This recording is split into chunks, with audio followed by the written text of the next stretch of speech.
సరే ఈ పిల్లల పేర్లు అనేవి ఎలా పెట్టుకోవాలంటారు? Name is most important. పేరులోనే ఉన్నది పెనిది.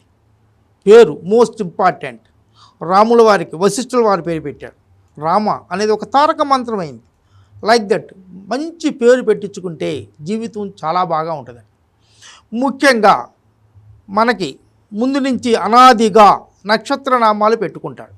నక్షత్రనామాలు పెట్టుకోవడం పర్వాలేదు, మంచిదే. నక్షత్రనామాలతో పాటుగా వాళ్ళకి సాధన తార, సంపత్తార, క్షేమతార. తర్వాత మనకి హరస్కోపులో భూతత్వము, వాయుతత్వము, జలతత్వము, అగ్నితత్వం అని ఉంటాయి.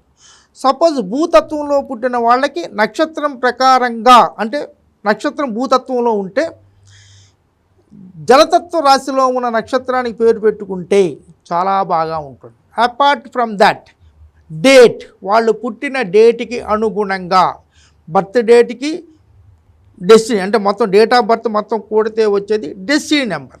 ఈ డెస్టినీ నెంబర్కి రెండిటికి అనుగుణంగా మంచి పేరు కనుక పెట్టుకోగలిగితే బిడ్డకి చాలా మంచి అవకాశాలు వస్తాయి.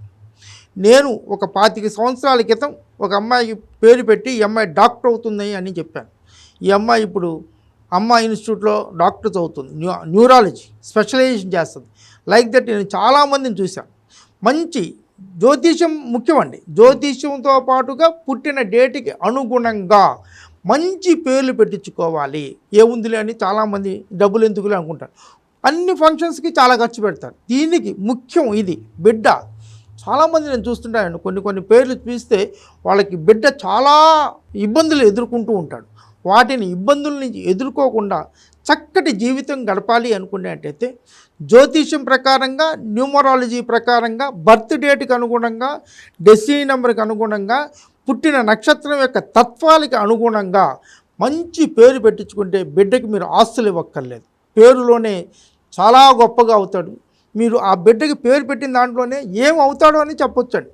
అలా మంచి పేరు పెట్టించుకుంటే జీవితం చాలా చాలా బాగుంటుంది. ముఖ్యంగా నేను ఇచ్చే సజెషన్ ఏంటంటే, మంచి బిడ్డకి జ్యోతిష్యము, న్యూమరాలజీ తెలిసిన వ్యక్తి ద్వారా మంచి పేరు పెట్టించుకోండి.